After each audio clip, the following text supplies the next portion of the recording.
Mis amigos, muy buenos días. Hoy vamos a hablar de un tema que es muy conocido en la aviación, que es la normalización de la desviación. Fue inventado por una investigadora que se llamaba la señora Bogner. Espero que todavía se llame así, creo que sigue viva.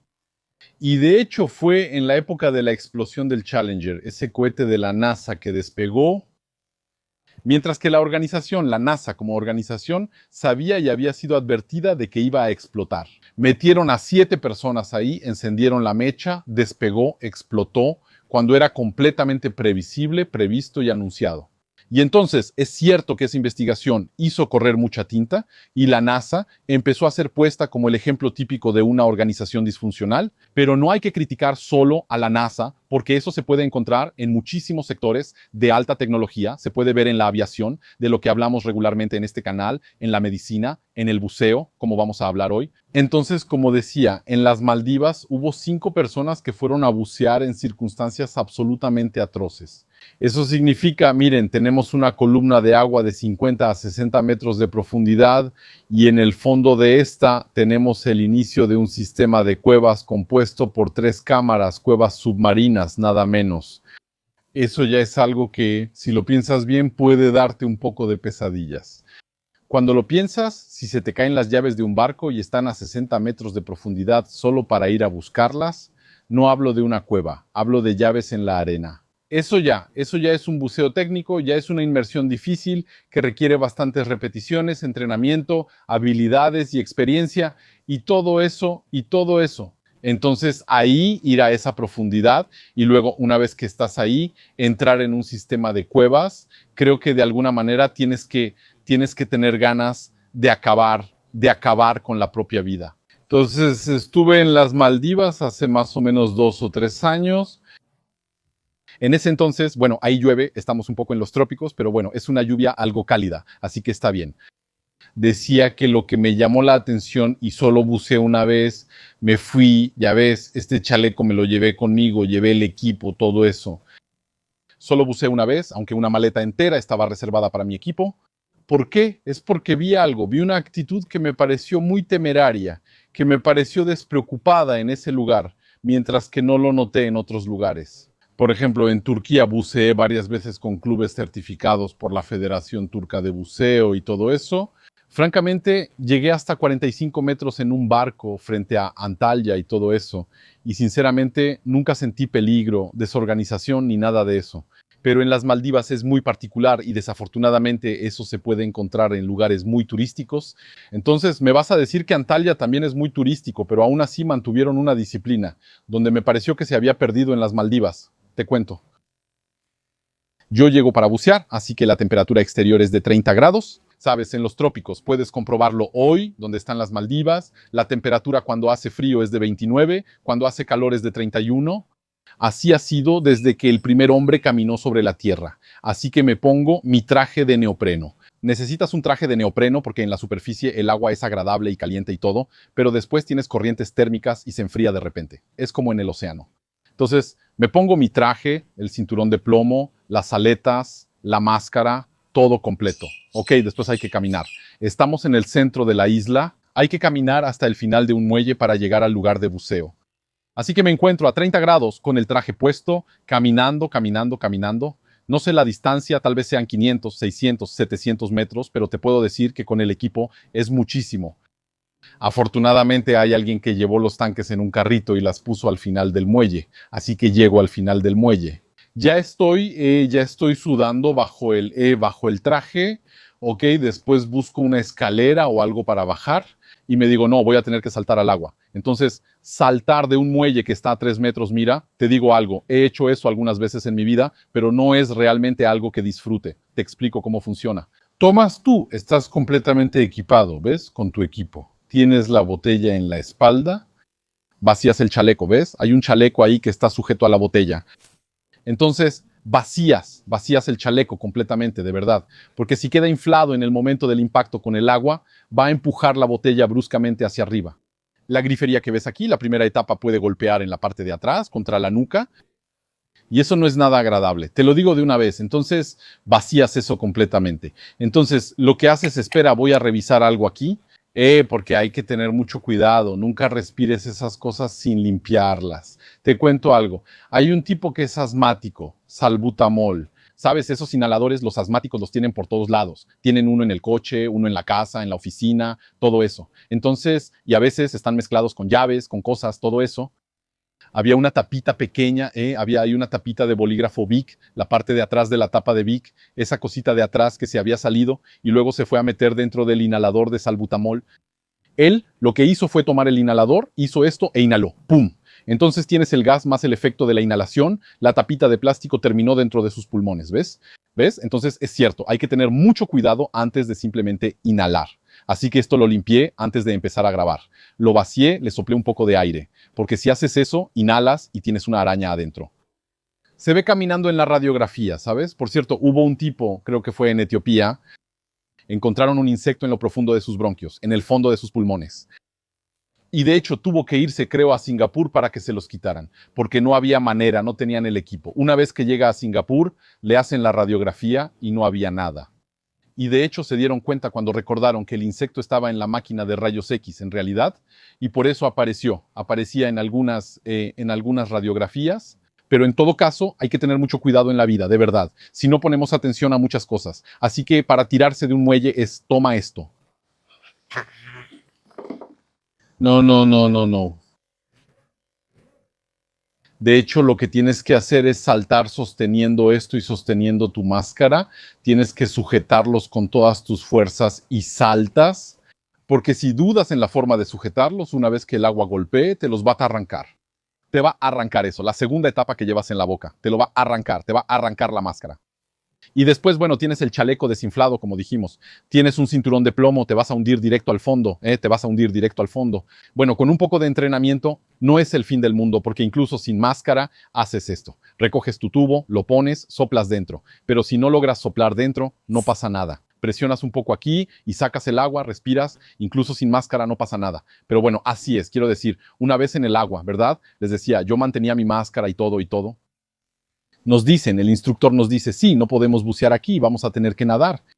Entonces empiezo a nadar, nadar, nadar. Tuve que nadar quizá 300 metros más antes de llegar a un lugar. Él dijo, aquí buceamos. Puedo decirte que en el momento en que empezamos a bucear, ya había pasado más de media hora, 3/4 de hora, desde que salí del club. Tenía una deuda fisiológica enorme. Estaba sin aliento, no te lo voy a ocultar, estaba sin aliento. El calor, el sudor, la caminata, el salto, la natación. Quiero decir, yo solo tenía ganas de bucear, ¿sabes? No estaba ahí en una selección de la Legión extranjera, ¿sabes? Y me di cuenta cuando vi el club que a veces aceptaban personas, incluso sin experiencia, en zonas donde hay corrientes. Eso significa que hay lugares donde lo interesante del sitio es que te sumerges a profundidad, digamos a 20 metros, y tienes como tipos de rocas, de cañones, y luego hay corrientes fuertes. Y la corriente te arrastra. Eso es, y es genial, te sueltas ahí, y luego la corriente te va a llevar, ¿ves? Eres como un pez que está en un fregadero y abren la llave, ¿no? Y te vas con ella, eso es. Y ya no controlas nada, solo estás contento de dejarte llevar. Bueno, yo he visto esas condiciones. Guardé mi equipo en la maleta y ya no lo voy a volver a usar. Y te voy a decir algo, en las Maldivas. En las Maldivas ves muchas más cosas. Incluso puedes ver más cosas con la máscara y un snorkel, hasta tortugas gigantes y todo eso que buceando. Porque buceando, honestamente, a 20 o 25 metros, ya está, ya casi no llega luz. No es un agua transparente a larga distancia. Empieza un poco a volverse turbia. No es el Mar Rojo, de hecho. En Egipto el Mar Rojo es otra cosa, es realmente glorioso. Los colores, todos los colores que ves, azul, violeta, rojo, en realidad es una sinfonía de colores. Cuando entras al Mar Rojo, basta con meter la cabeza bajo el agua. Es impresionante y mientras más profundo vas, más cosas ves. Pero no es el caso de las Maldivas. Las Maldivas son buenas para nadar en la superficie, playas blancas, arena arena fina, todo eso. Volvería sin problema, pero no llevaría mi equipo de buceo si regreso. En todo caso, ¿qué pasa cuando bajamos a más profundidad? Te cuento cuál es el problema cuando bajamos a más profundidad. Entonces, cuando tomas este tanque, te muestro un poco. Está a 200. Tiene 200 bares, ¿ok? Aquí la tenemos. La llenamos a 200 bares en el club, ¿ok? Entonces, 200 bares. Si voy a bucear ahora en esta alberca con ella, pues va a durar más o menos una hora. ¿Por qué? Porque estoy casi en la superficie. Me estará dando una atmósfera, pero cuando estás a 60 metros, como esas personas, estás a 60 metros, ¿qué es la presión atmosférica? Es de 7 bares. Entonces, este te va a dar aire a 7 bares. Porque si no te da aire a 7 bares, no vas a poder respirar, porque tus pulmones hay agua alrededor que está a 7 bares de presión. Si quieres poder inhalar, tus pulmones deben empujar esa presión hacia afuera. Entonces él te tiene que dar 7 bares. Eso se ajusta con un sistema de válvula. Automáticamente te da eso. Pero en volumen, ¿eso cuánto es? Bueno, en volumen eso significa que es 7 veces más que en la superficie. Eso significa que cada inspiración va a costar 7 veces más. Entonces, ¿qué pasa? Tu botella, bueno, en lugar de durar 1 hora, va a durar, vamos, 8, 9 minutos, ¿ves? Por eso la gente que bucea a esas profundidades ya llevan muchas botellas. Y no son solo botellas que llevan con ellos. Tienen botellas que se colocan antes. Eso significa lo que vamos a hacer. Primero vamos a ver, el primer día hay toda una logística. Tenemos 2 barcos en la superficie. Tenemos 20, 30 personas que ayudan. Colocamos líneas con plomo, ¿ves? Y luego vamos a tener a unos tipos que bajan a colocar botellas y las cuelgan a diferentes niveles para poder hacer paradas de descompresión al salir. ¿Ves? Toda una historia. Después vamos a seguir adelante. Botellas adentro y todo eso, hasta permitir que un grupo de 5 personas entre al sistema de cuevas y salga. Entonces, lo que hicieron es que hay un sistema de 3 cámaras. Eran 6 al principio. Una de ellas tuvo ese reflejo extraordinario. Y sinceramente te digo, tu seguridad es tu responsabilidad. No te importa que todos lo hagan, de verdad no te importa. Hay 1000 personas que van ahí. Yo no voy, lo siento. Ella dijo, yo me quedo en el barco, no quisimos irnos. Los 5 se fueron. Había una profesora universitaria italiana, estaba su hija que tiene 20 años, 20 años, ¿ves? Aunque probablemente ella buceara, mi hija tiene 8 años, en realidad no bucea. Ella agarra la botella, la lanza a la alberca y luego la atrapa y luego baja 1 metro y medio. Eso no es realmente bucear, pero nos entendemos. Pero eso no la convierte necesariamente a los 20 años en una buceadora capaz de bajar 60 metros y entrar a un sistema de cuevas. Eso es una locura. Entonces, los 5 bajaron, entraron. Bueno, ahí normalmente lo que tenemos en el buceo lo que llamamos el tiempo sin descompresión. Eso significa que tratamos de mantenernos dentro de ese límite en la medida de lo posible, a menos que estemos haciendo buceo técnico. Tratamos de quedarnos el tiempo suficiente para apreciar el lugar, pero no tanto como para que necesitemos hacer paradas de descompresión. ¿Por qué? Porque, digamos, bajas a 40 metros. 40 metros más o menos, según las tablas, creo que de la Marina de los Estados Unidos o de otros. Hay muchas tablas, hay muchos estándares en el mundo, pero más o menos, eso te da como 8 minutos en profundidad, más o menos. Si te quedas 8 minutos a 40 metros técnicamente, puedes subir sin necesidad de hacer paradas. Siempre puedes hacerlo, por tranquilidad, pero no necesitas hacerlo. Más allá de ese tiempo, las paradas se vuelven obligatorias. Entonces, ¿qué pasa? Cuando una parada se vuelve obligatoria virtualmente, es como si hubiera una tapa encima de ti. Es como si te fueran a encerrar porque la superficie ya no es accesible. Evitamos las paradas porque las paradas crean una barrera fisiológica entre tú y la superficie. Si sales sin respetarlas, puedes morir como le pasó a ese rescatista que se fue. Se quedó en profundidad. Después subió. Al parecer, más tarde nos dimos cuenta de que no estaba especializado en buceo profundo. Y luego al salir se sintió mal, lo llevaron al hospital donde falleció.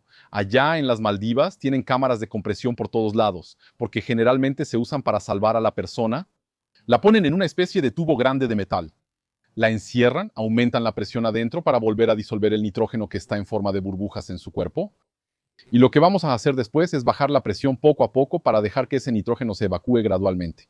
Entonces vamos a simular las paradas que él se saltó, pero a veces ya es demasiado tarde. Cuando tienes burbujas en el cerebro, la sangre empieza a emulsionarse con los gases dentro. Y ya, se acabó. Ya no puedes recuperar a la persona la mayoría de las veces.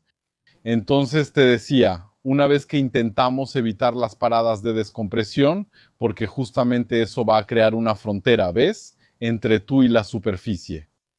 En su caso había 2 fronteras. Estaba la frontera de la parada de descompresión y la frontera porque están en una cueva.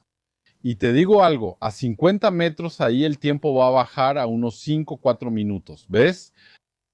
A 60 metros ese tiempo prácticamente no existe. A 60 metros más o menos tienes 1 minuto o 2. y después de 1 minuto o 2 empiezas a necesitar paradas de descompresión. Y cuidado, esas paradas aumentan muy rápido, más rápido que el tiempo que pasas buceando. Eso significa que puedes quedarte potencialmente, no tengo el número exacto en mente, pero puedes quedarte, no sé, digamos 20 minutos en el fondo a 60 metros.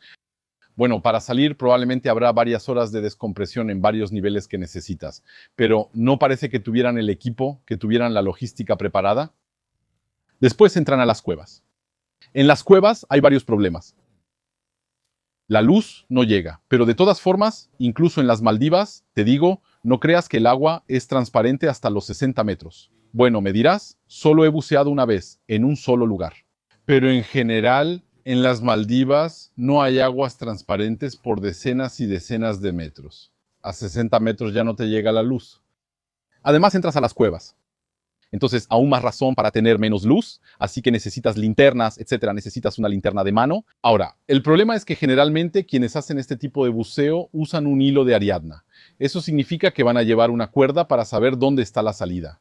Excepto que, al parecer, él no usó un sistema así. Dijeron, bueno, es fácil, la entrada está ahí, nadamos, al fondo hay otra entrada, pasamos por debajo, salimos.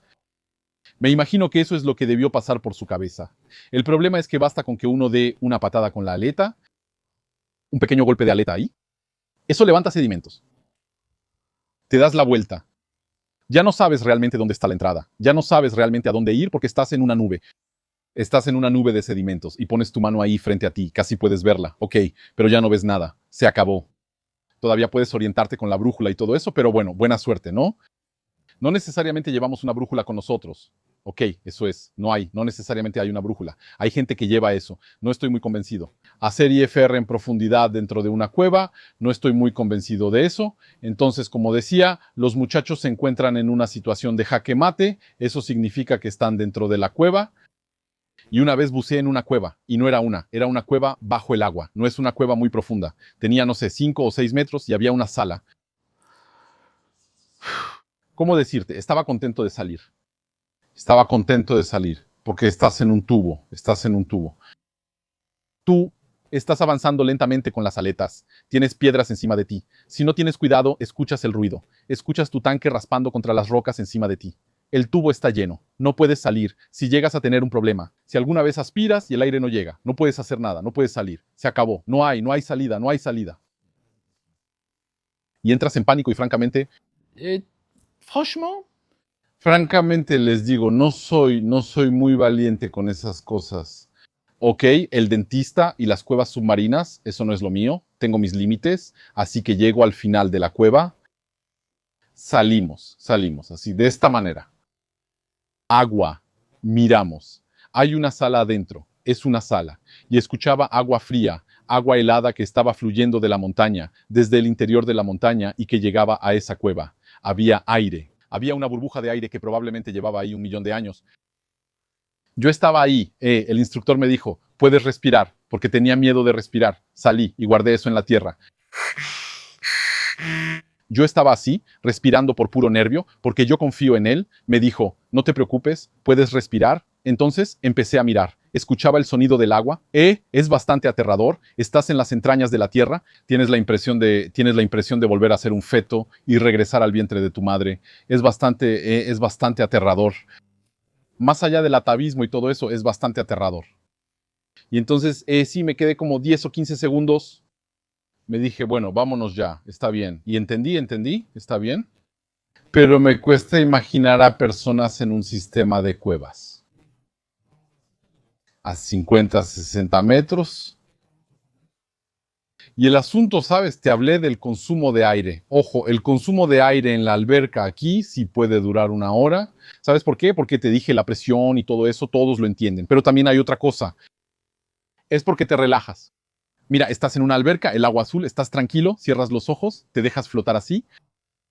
Tu corazón se desacelera, respiras bien, con calma, está bien. Es genial, pero cuando estás estresado, cuando tienes frío, por ejemplo, el agua fría, el estrés, las corrientes, todo eso, eso tiende a aumentar tu respiración. Aumenta tu respiración y sigue aumentando. Vas a jadear muy rápido.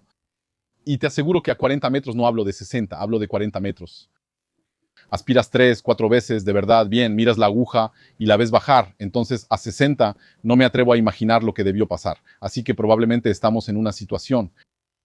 La gente entró en esta cueva y luego pasó algo. Entonces, ese algo es, todos se perdieron colectivamente. O bien otro problema, alguien con una preocupación, uno de ellos tiene un problema, pero imagina, por ejemplo, que alguien entra en pánico, ¿de acuerdo? Alguien que entra en pánico, él suelta su máscara, tira su cosa y empieza a asustarse. Eso puede pasar, sinceramente puede pasar. Yo estaba en una cueva y te puedo decir que no lo hice. Por supuesto no lo hice, no estaba a punto de hacerlo, pero entendería a alguien que lo hiciera. NACOP es realmente un nivel de estrés, hay personas que lo viven de otra manera, ellos lo disfrutan, pero te aseguro que el nivel de opresión que tienes encima, tienes que confiar en el sistema, ¿eh? De verdad, si hay un caso, una situación en la que tienes que confiar en el plan, es esta. Cuando estás ahí bajo el agua, confías en el sistema. Entonces, ellos estaban respirando, diciéndose que esto va a terminar algún día, ¿no? Entonces, el pánico, como dije, la nube de sedimento, el aletazo al compañero, por eso todos entrenamos en buceo. Efectivamente, si alguien me ha pasado, mi propia hija Pam me dio un golpe con sus aletas, unas aletitas rosas, un golpe, y mi máscara salió volando. No es el fin del mundo. Estábamos en una alberca. Bueno, en una alberca, si te quitan la máscara, no es el fin del mundo, sigues respirando, pero ojo, hicimos eso. Yo me entrené para hacer eso a 20 metros, todavía está bien, pero a 60 metros en una cueva, si alguien te arranca la máscara, no sé. Hay personas que pueden salir de situaciones así, pero debe de existir, digo bien, pero lo que pasó entonces es que ese grupo se encuentra en una catástrofe, se encuentran en una situación catastrófica, tienen unos minutos, se les está acabando el aire, hay un problema, se levantó el sedimento, alguien entró en pánico, no importa, alguien hizo algo, y ahí quieren salir, no pueden salir. Lo que pasó es que en el barco, en la superficie, los están esperando, los están esperando. Bueno, no hay nadie. Cuando los finlandeses que llegaron al lugar, unos buzos especializados que usan trimix, recicladores y todo eso, son, son buzos muy, muy técnicos, muy especiales, para ir a esas profundidades que también requieren, como dije, una buena logística. También en la superficie, pues empezaron a encontrarlos, a localizarlos en las diferentes cámaras. El acompañante, ¿no? El tipo que se suponía que los iba a guiar, él fue encontrado en la primera cámara. Eso significa que él estaba a punto de salir. Creo que de alguna manera estuvo a punto de encontrar la salida, ¿ves? Pero bueno, así es, terminó antes. Parece que ya no quedaba aire. Eso significa que cuando revisamos las botellas, cuando vimos los manómetros, la aguja marcaba 0. ¿Ves? Entonces, de todos modos, es terrible. Eso te demuestra que para muchos de ellos no tenemos el detalle individual. Pero para todo ese grupo de buceo, lo que llamamos un grupo de buceo, y bueno, lo que pasó es que la gente probablemente se quedó dando vueltas dentro de ese sistema de cuevas, levantando sedimentos, viendo cómo se va el aire, sin encontrar una salida. Y luego, bueno, cada vez que uno se queda sin aire, pues ya está. Generalmente tenemos dos. Podemos ayudarnos unos a otros. No, podemos ayudarnos unos a otros. Mira, tú tienes dos. Tienes el amarillo, ese no lo voy a usar porque no voy a limpiar. Entonces tienes el amarillo generalmente. Además tiene una manguera más larga. Se la pasas al compañero. Dicho esto, honestamente, cuando estás en un sistema de cuevas a 60 metros y ya no hay aire, bueno, creo que es ahí donde sabes quién es realmente tu amigo, porque ahí sabes quién te va a pasar el suyo o no.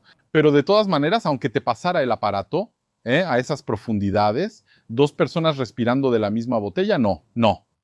Eso les va a hacer ganar 45 segundos a cada uno. O sea, eso es, amigos míos. En todo caso, como les dije, nada de actitudes de vaquero con estas cosas. Ya sea el buceo, la aviación o cualquier otra cosa. La vida, incluso conducir un auto, el esquí, todo eso.